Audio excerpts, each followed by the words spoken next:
Unapoacha kuenenda katika imani ukaanza kuenenda katika matendo yako, juhudi zako binafsi, anasema automatically wewe unakuwa ni mjinga, umelogwa na hauna akili.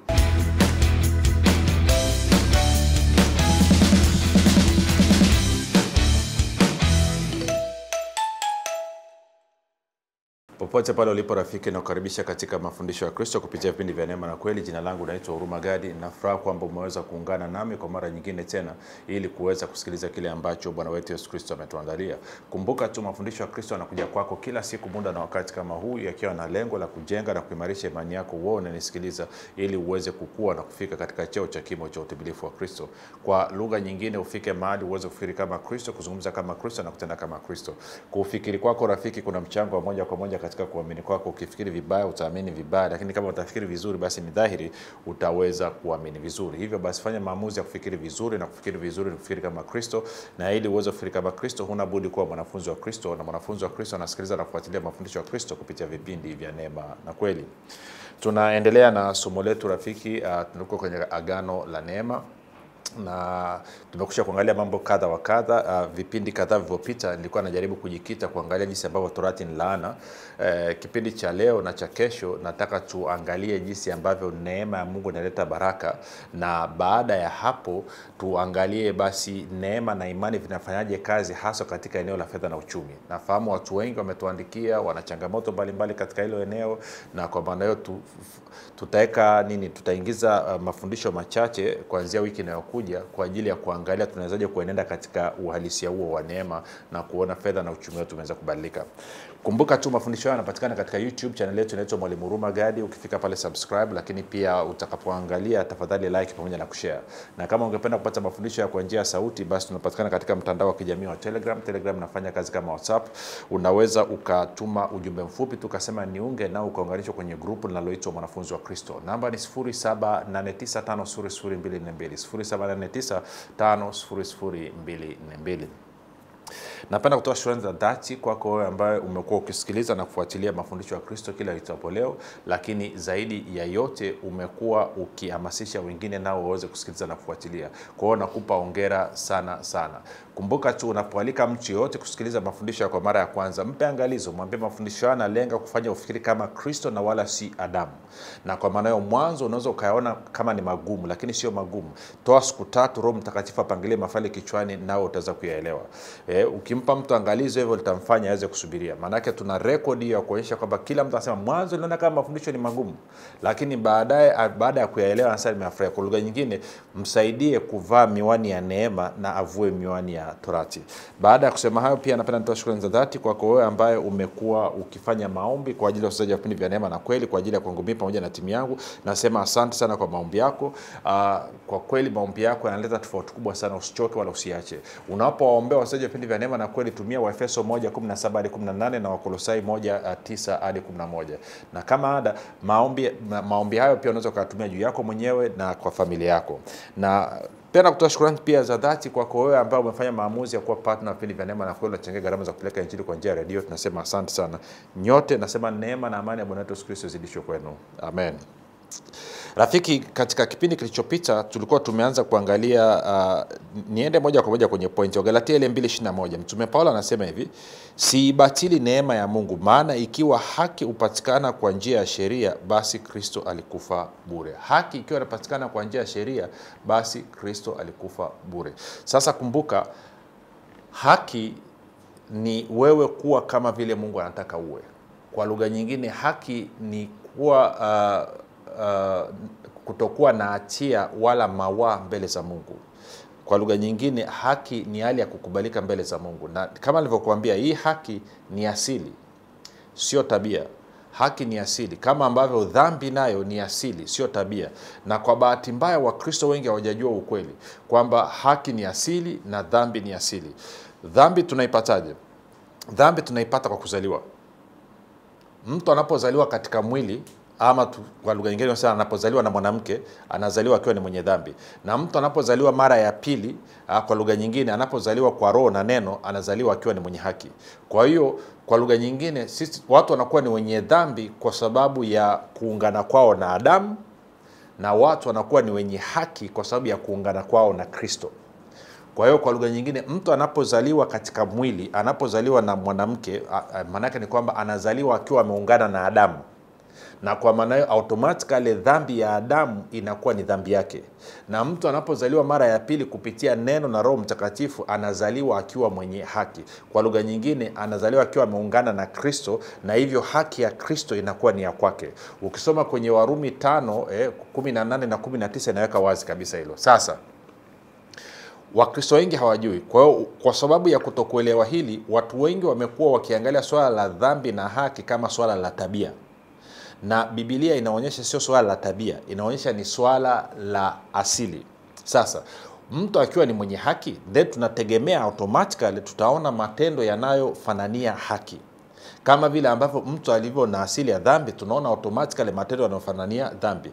Kwa hiyo huwezi, hii dhana ya kwamba neema inaruhusu watu kwenda kufanya dhambi, si kweli. Kwa sababu neema, unapata haki kwa neema. Ndio anasema hapa, anasema siibatili neema ya Mungu, maana ikiwa haki hupatikana kwa njia ya sheria, basi Kristo alikufa bure.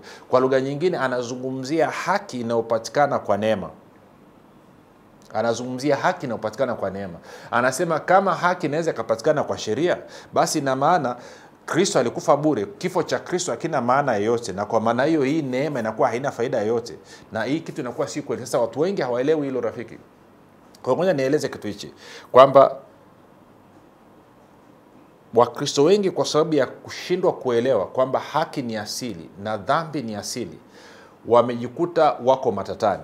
Kwa hiyo muda mwingi wanadhania wakifanya vizuri basi wanakuwa ni wenye haki mbele za Mungu, na wakifanya vibaya wanakuwa ni wenye dhambi mbele za Mungu, pasipo kujua kwamba haki ni asili, kwamba ni kitu ambacho unapata kwa kuzaliwa.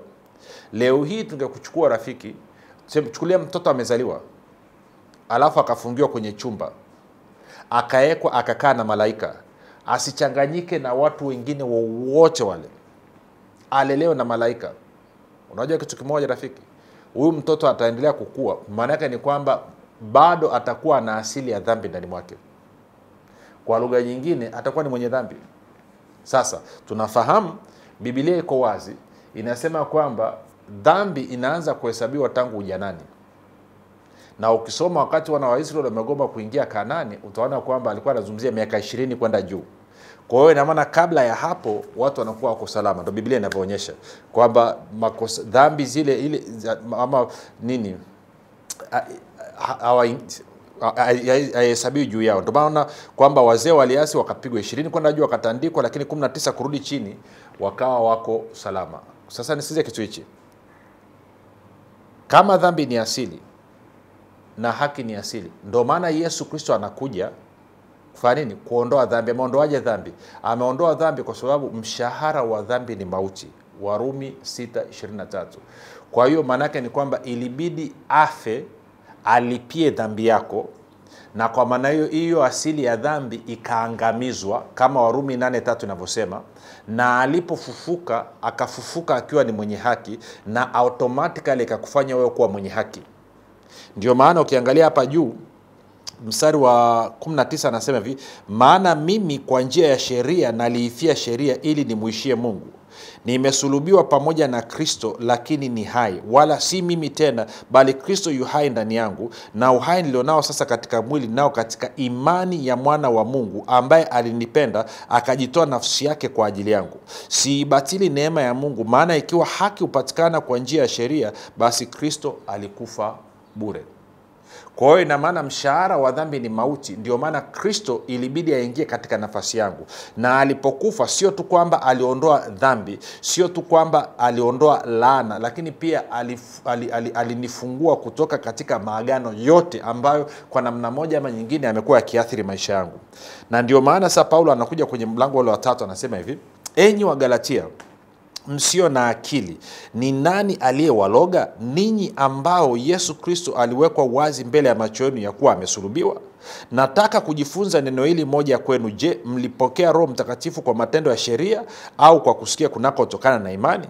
Je, mmekuwa wajinga namna hii? Baada ya kuanza katika roho mnataka kukamilishwa sasa katika mwili?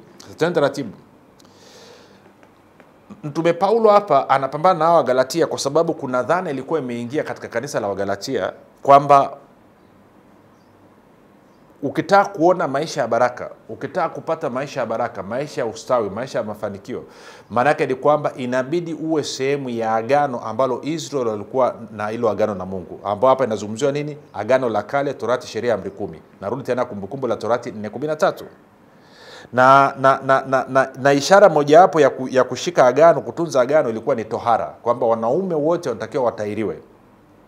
Na kwa maana kanisa la Galatia likawa linawashurutisha watu wa mataifa kutahiriwa, kwamba hii ni kwamba mnataka kushiriki kwenye baraka lazima mtahiriwe. Ni kama vile ambavyo leo hii watu wanashinikizana kwamba ukitaka baraka lazima uende Israeli kuhiji, lazima uende Israeli kutembea, lazima ukifika Israeli utabarikiwa sana. Hiyo si kweli rafiki. Baraka iko ndani ya Kristo, haiko ndani ya taifa la Israeli. In fact, usoma kwenye Galatia 4 tulivyoona vipindi vilivyopita, wa Galatia inasema Yerusalemu wa sasa pamoja na uzao wake wako katika utumwa. Kwa baraka iko Israeli, baraka iko ndani ya Kristo. Sasa anafahamu pia kuna watu wengine wako busy wanasema kwamba tunataka tuiombee Israeli kwamba ili tuweze kukaa katika amani na kubarikiwa. Hiyo ni kweli katika agano la kale, lakini leo hii baraka zote na amani viko ndani ya Kristo. Kila kitu rafiki kilikuwa ni picha inayotuelekeza kwa Kristo. Now, tusiwaombee Waisraeli, tuwaombee bila shaka kama vile ambao tunataka kuwaombea na Wamakonde na Wangoni na Wachaga na makabila mengine yote duniani. Kwa nini? Kwa sababu Yesu Kristo alikufa, akalipia, akawanunua wote hao ili wawe wa Mungu. Kwa hiyo taratibu. Kwa hiyo sasa hawa watu wakawa wanaambia kwamba mkitaka kubarikiwa, mkitaka kufanikiwa, mkitaka kustawi, mkitaka kuwa matajiri kama taifa la Israeli lilivyo matajiri, inabidi mtahiriwe, inabidi mshike sheria, inabidi mshike Torati. Kwa Paulo anakuja anasema, hebu ninyi wa Galatia, nilikuja nikawahubiria, nikawaonyesha jinsi ambavyo Kristo alikufa msalabani, na kwamba kifo chake kiliondoa asili ya dhambi iliyokuwa ndani mwenu, na kufuka kwake kukawaletea asili mpya ya haki. Na hii haki ndio inayoruhusu ninyi kuingia katika maisha ya baraka, kama ambao nitakuonyesha mstari wa 8. Tuliangalia kidogo kipindi kilichopita kwamba baraka ya Abrahamu inakuja juu ya wale ambao ni wenye haki ya imani.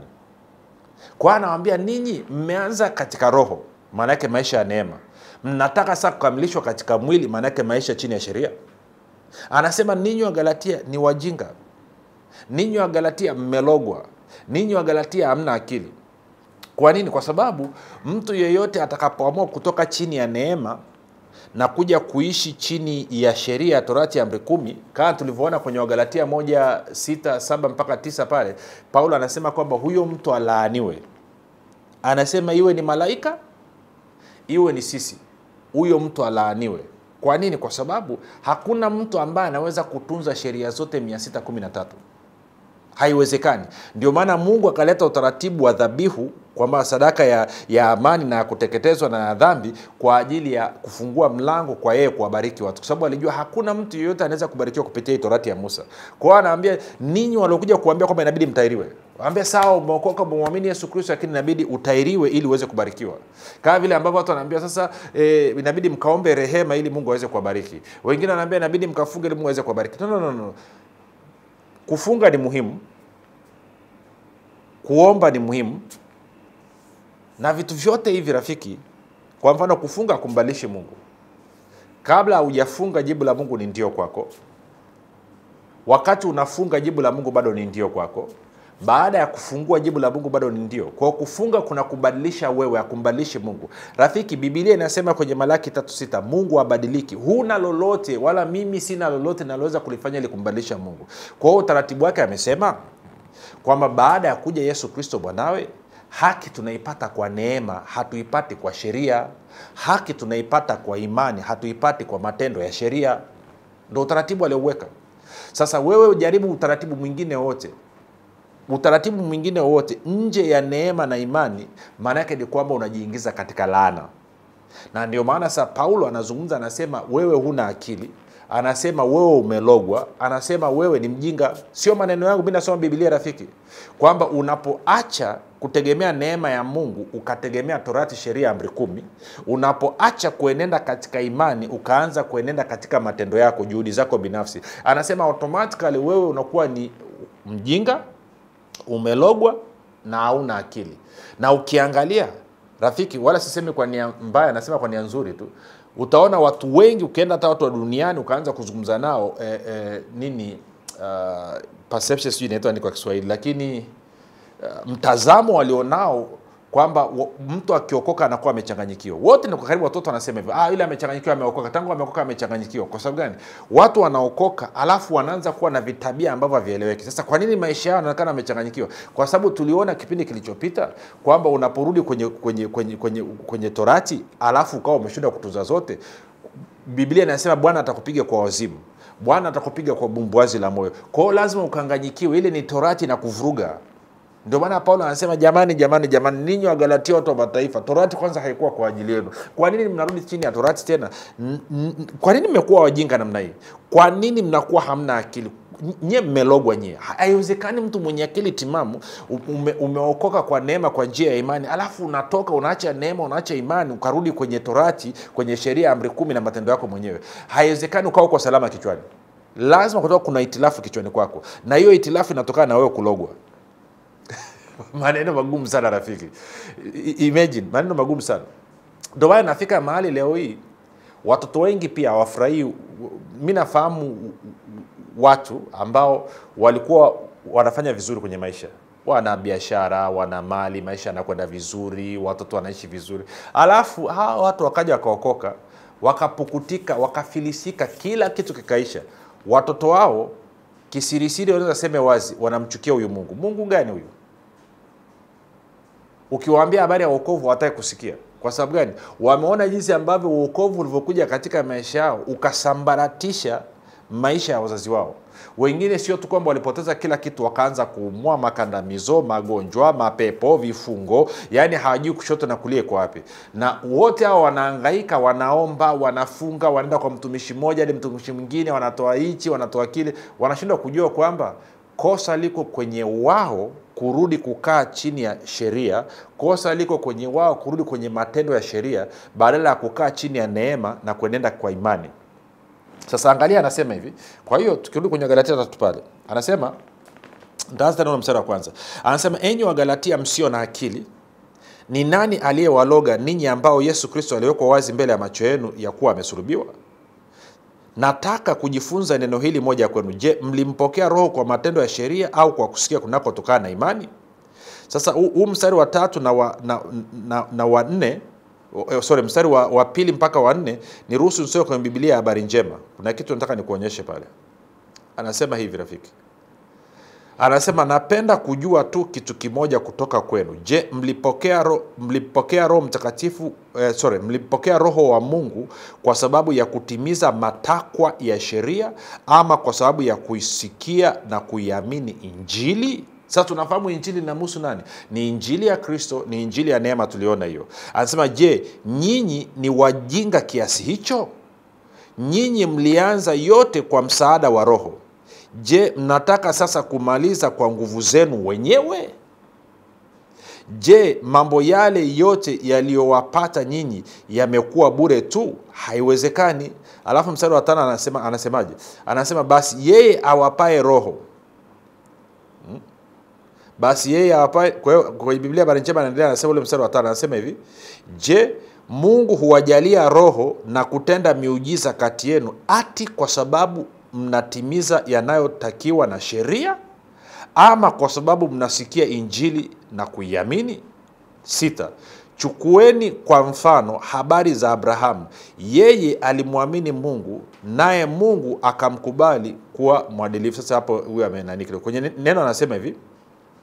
Je, Mungu huwapa Roho wake na kufanya miujiza kati yenu kwa sababu mnatii sheria au kwa sababu mnaamini kile mlichosikia? Kama vile Abrahamu alimwamini Mungu na ikahesabiwa kwake kuwa haki. Kwa hiyo anasema rudini kwa Abrahamu. Abrahamu alimwamini Mungu na kitendo cha yeye kumwamini Mungu ikahesabiwa kwake kuwa nini? Haki. Tunafahamu anazungumzia Mwanzo 15:6. 7 anasema, fahamuni basi ya kuwa wale walio wa imani hao ndio wana wa Abrahamu. Na andiko kwa vile lilivyoona tangu zamani kwamba Mungu atawahesabia haki mataifa kwa imani, lilimhubiri Abrahamu habari njema zamani kusema, katika wewe mataifa yote watabarikiwa. Basi hao walio wa imani hubarikiwa pamoja na Abrahamu aliyekuwa mwenye imani. Kwa anasema nini? Anasema hivi. Ngoja tuweke hivi vitu sawa rafiki. Anasema hivi. Kitu cha kwanza anasema Abrahamu alibarikiwa kwa sababu aliamini, na kitendo cha yeye kuamini kikamfanya kuwa mwenye haki. Kwa lugha nyingine, Abrahamu alibarikiwa kwa sababu ya haki itokanayo kwa imani. Sasa yeye imani yake ilikuwa ni katika kile ambacho Yehova Mungu wetu alichokisema kwake. Sisi katika Agano Jipya tunabarikiwa kwa sababu ya imani yetu katika Yesu Kristo. Unaona tofauti rafiki? Kwa hiyo anasema sasa wale walio wa imani gani? Imani katika Yesu Kristo ndio ambao wanabarikiwa pamoja na Abrahamu aliyekuwa mwenye imani. Kwa nini? Kwa sababu anasema Mungu alimuhubiria Abrahamu akamwambia siku zinakuja ambapo watu wote wa duniani watabarikiwa. Kivipi? Kwa wao kupewa haki ya imani. Na hiyo haki ya imani ilikuja wakati gani? Ilikuja Yesu Kristo alipokuja. Kwa hiyo ndo anasema mnabarikiwa na Mungu anafanya miujiza katikati yenu. Kwa sababu gani? Kwa sababu ya kusikia injili na kuiamini. Kwamba mmesikia habari njema zinazomhusu Yesu Kristo, mkatia imani yenu kwa Yesu Kristo. Hiyo imani kwa Yesu Kristo ikawapatia haki. Hiyo haki ikafungua mlango kwa baraka ya Abrahamu kuja juu yenu. Ndio anasema wale walio wa imani ubarikiwa pamoja na Abrahamu alikuwa mwenye imani. Ndio maana nikakwambia kwamba neema inasababisha baraka, Torati inasababisha laana. Sasa unaweza ukabisha, unaweza ukakataa, lakini neno linasema hivyo. Ndio anasema basi wale walio wa imani ubarikiwa pamoja na Abrahamu alikuwa mwenye imani. Wagalatia 3:9. 10 anasema maana wale wote walio wa matendo ya sheria wako chini ya laana. Kwa hiyo ina maana unachagua either uishi chini ya neema kwa imani baraka, ama uchague kuishi chini ya Torati matendo ya sheria laana. Hamna shortcut rafiki. Ingekuwaga kuomba kunabadilisha maisha ya watu kiuchumi na kifedha, ingekuwaga kunini? Kwa sababu angalia watu wanatoa sana. Mimi nafahamu watu ambao wako kwenye makanisa haya ya Pentecost, sijui Assemblies of God, sijui Assemblies of nini, sijui na mengine madhehebu makubwa, huduma kubwa. Ni watoaji kweli, lakini maisha yao yamejaa magonjwa, yamejaa vifungo, yamejaa umaskini, na wengine hata hela zao wanazipata kwa janja kona. Wengine ni wala rushwa, wengine ni wadokozi kwenye taasisi za umma na kadhalika. Wakija wanadanganya kwa mchungaji kwamba ni Bwana mabaraka, lakini si kweli, ni wadokozi tu. Na hata ukimwangalia unajua kabisa huyu ni mdokozi. Unaelewa cha kuzungumza? Na yote hiyo ni kwa sababu ndani mwao wanashuhudiwa kwamba wao kama Wakristo, watu waliozaliwa mara ya pili, walitakiwa kustawi na kufanikiwa. Lakini wakienda katika mazingira yao, badala ya kuona baraka wanakutana na laana. Kwa hiyo ndio maana wanatafuta hizi shortcut kwamba wanataka kutumia nguvu zao wenyewe kama tulivyoona. Hawataki kumtegemea Roho. Huwezi kumtegemea Roho kama uko chini ya neema. Ili Roho aweze kukuongoza na kukuwezesha, lazima kwanza ukubali kuwa chini ya neema. Maisha yako uishi kwa kutegemea imani yako iliyo kwa Yesu Kristo, ndio inafungua mlango kwa Roho Mtakatifu kukuongoza. Na kwa maana hiyo rafiki, kanisa kama kanisa halitakaa lichomoke, halitakaa litoke katika umaskini, katika vifungo na mateso, mpaka hapo litakapoamua kutii utaratibu wa Mungu kwa kukubali kuanza kuendesha maisha yao kwa neema, kwa njia ya imani, na wala sio kwa sheria, kwa matendo ya sheria. Lazima tufanye maamuzi rafiki. Lazima tutoke hapo. Bila kutoka hapo hatuwezi kufika mahali. Sasa ninavyozungumza hivi, kuna ndugu nanisikiliza, kwenye masikio yako unasikia kelele kama mvumo vile, na wakati mwingine unasikia kama ni almost kama unasikia kama upepo unaingia upande mmoja unatokea upande mwingine. Na hii hali inakuwa tete zaidi mida ya jioni, kuanzia ile saa 12 kuelekea saa 1. Ninavyozungumza na wewe, kuna moto unapita hapo kwenye masikio, unasikia na masikio kama anawasha. Maana yake ni kwamba unafunguliwa kutoka katika hiyo hali. Sababu ya kwamba ulikuwa unasikia hiyo hali ni kwa sababu kuna mahali ambapo walikuwa wamekukamata, wamekufungia. Na kwa maana hiyo sasa hivi Roho wa Yesu Kristo anakufungua na kukuweka huru. Na kwa maana hiyo unachomoka kutoka katika hiyo hali.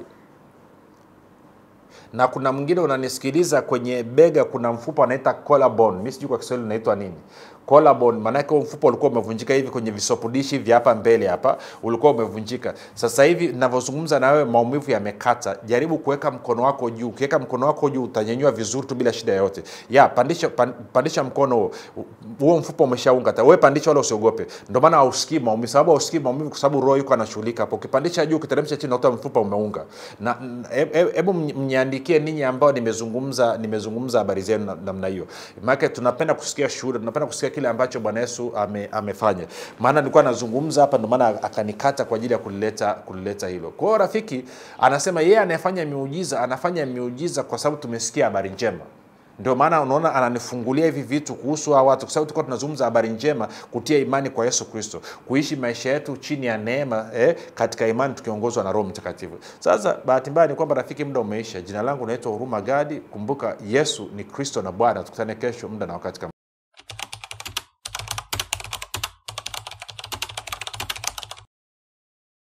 Jina langu ni Steven Mongi. Nimeanza kujifunza mafundisho ya Mwalimu Huruma Gadi tangu mwaka 2022.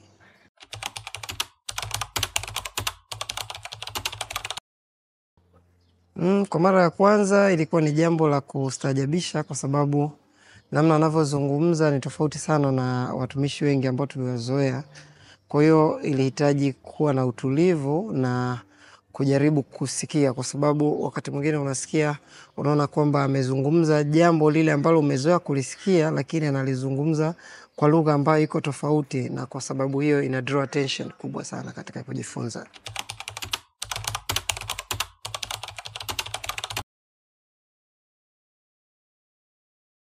Kabla ya kujifunza maneno mengi, tulikuwa tunajifunza neno la Mungu. Nadhani kwamba fasiri tunazopewa wakati mwingine unapewa fasiri ambayo sio sahihi na kuacha na maswali mengi kuliko kuwa na majibu.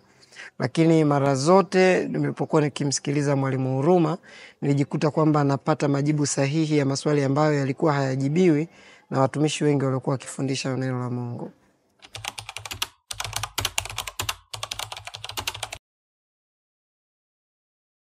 Kwanza, baada ya kuwa nimejifunza na kuwa mwanafunzi wa Kristo kupitia Huruma Gadi, kwanza imeniondolea hofu. Sehemu kubwa nimekuwa nikiishi sasa kwa amani. Sina hofu ya kuwa chini ya utawala wa Shetani, chini ya dhambi. Nimejifunza na kugundua kwamba nilikuwa sijaijua ukweli kuhusiana kwamba mimi ni nani na ile kazi ambayo Kristo aliifanya kwa ajili yangu. Na kwa sababu hiyo, kuondokana na hofu tayari inaniweka huru kwenye mambo mengi. Mambo mengi yamebadilika kwenye maisha yangu, ikiwemo familia, ikiwemo masuala mazima ya uchumi na namna ambavyo nina uhuru wa kumtumikia Mungu bila kuwa na hofu. Hilo kwa kweli naweza nikajisifu na kusema kwamba ninamtukuza Mungu sana kwa ajili ya kile ambacho amekuwa akimtumia Mwalimu Huruma Gadi kufanya katika maisha yangu.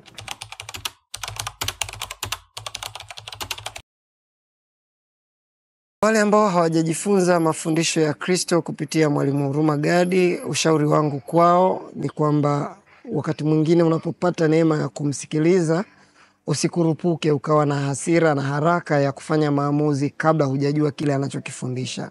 Yawezekana mwanzoni ukapata shida kidogo, lakini baada ya muda utakapomsikiliza hakika utabadilika na maisha yako yatabadilika hata kwa kama vile yalivyokuwa. Mimi imetokea kwangu, na kwa sababu hiyo ninaweza kushuhudia kwamba ninamjua Kristo kwa kiwango cha tofauti sana na kabla nina kiwango kikubwa sana cha kumjua Kristo kwa sasa kuliko ilivyokuwa hapo awali.